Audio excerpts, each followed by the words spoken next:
Hello everyone, welcome to my channel. I hope everyone is having a wonderful day. Before starting the video, please go ahead and hit the subscribe button and give this video a like up. The Young and the Restless, Sharon asks Nick about the kiss.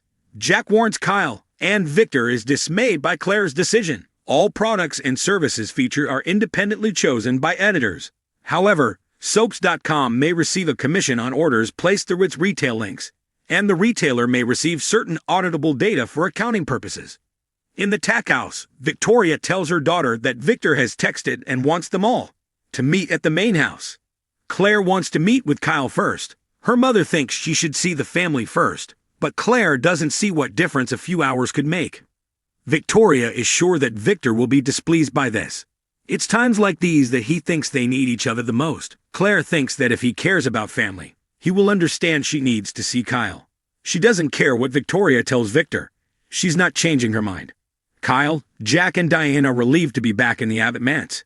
Diane and Kyle can hardly wait to see Harrison. He reminds her that his little footsteps may not be as quiet as she remembers. Diane hates that her long-awaited honeymoon was derailed, but Jack promises her it can be rescheduled. Diane still can't make sense of what the point of all of this was. Her husband points out that Cain never truly revealed his hand. That means none of them should get too comfortable. Kyle wishes they could have a day without talking about Cain and the trip from hell. They think of how devastated Amy and Chance's families must be. Diane suggests they go to society for breakfast. Kyle needs to bow out to see Claire. He hates that he wasn't there for her. After Kyle leaves, Diane tells Jack she doubts Claire will be happy to find out what happened between Kyle and Audra, not to mention Victor's role in it. That's sure to put a damper on the reunion. Jack says their son did the right thing in exposing Audra and Victor's dirty little plot, but his wife worries that Kyle went to the limit and that won't sit well with Claire. When she compares this to what Jack did to save Nikki, he says he's confident Claire will understand what Kyle did. Diane hopes so, but jealousy is insidious, and it is asking a lot to look past Kyle getting so close to a former lover. The only thing they can hope for is that Cain's mysterious agenda will have Victor distracted. But they know it's not in Victor's DNA to let anything go. Nick, his parents, and Sharon arrive at the new ranch, happy to be away from the maze. Nick feels almost totally healthy, but notices Sharon has been quiet. She admits she can't stop thinking about Chance. He was special and so kind and patient with her.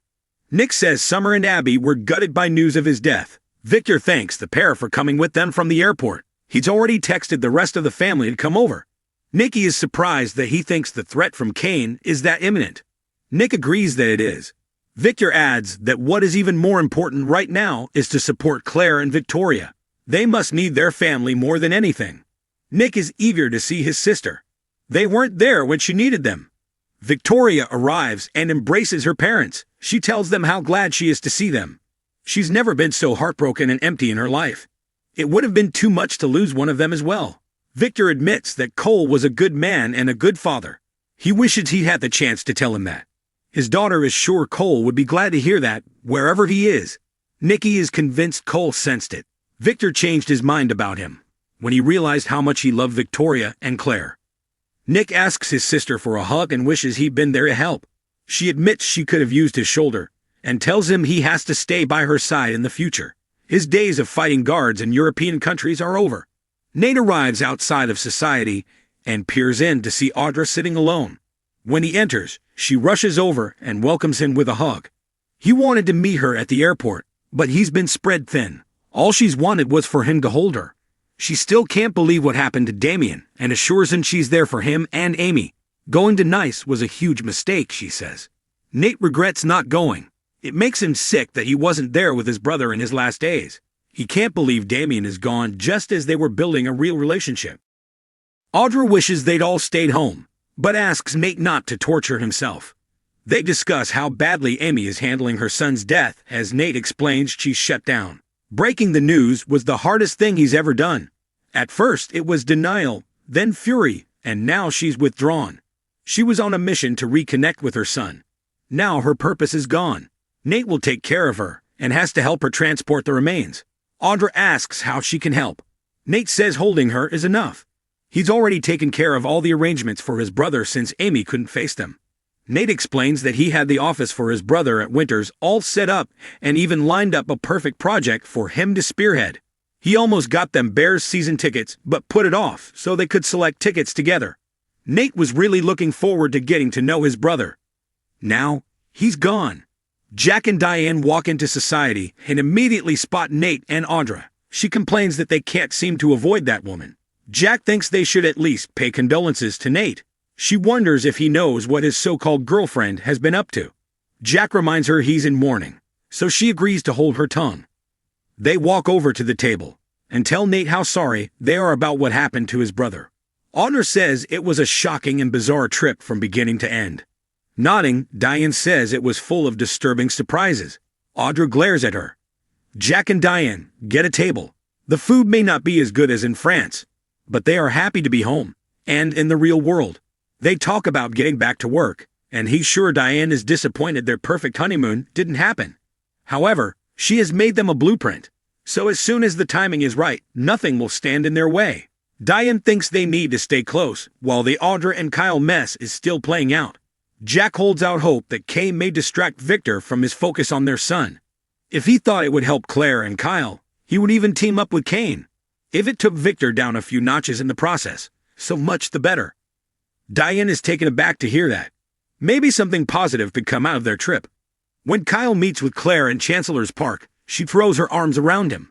They talk about how frustrating it was not to be able to hear each other's voices. He would have been on the next jet home if he'd known what was happening with her dad. Claire understands he was trapped. She says she wants to hear all about it. Kyle's not sure she does. He warns this isn't the best time to discuss it, and he'd rather talk about how he can help her. Kyle holds Claire again and says he wishes he could do it forever. Her mind is still racing about all that's happened. Kyle promises he will share the details of his trip later. Claire admits that seeing him is all she wants right now. Plus, she wanted to be prepared in case there's something she needs to know about where he now stands with her grandfather. Shaking his head, Kyle says that's the least of their concerns. She asks about the proposal he made to Victor and Kyle, says none of that matters right now. Claire senses something is wrong. Have things become worse? He claims they barely cross paths, as Victor was mostly focused on Kane. Audra and Nate show up. The four of them do some awkward welcomes and condolences. They are all glad they had someone to lean on. Before Audra can lead Nate away, Kyle asks her about Vibrant's setbacks. Nate wonders what that means. Audra tells him it's nothing to worry about, and the crisis has been averted. Kyle prods her about her investor having second thoughts, but she insists they are fine and tells him today is not the day to push. Once Kyle and Claire walk off, Nate asks Audra what that was about. She complains that Kyle is always taking digs at her.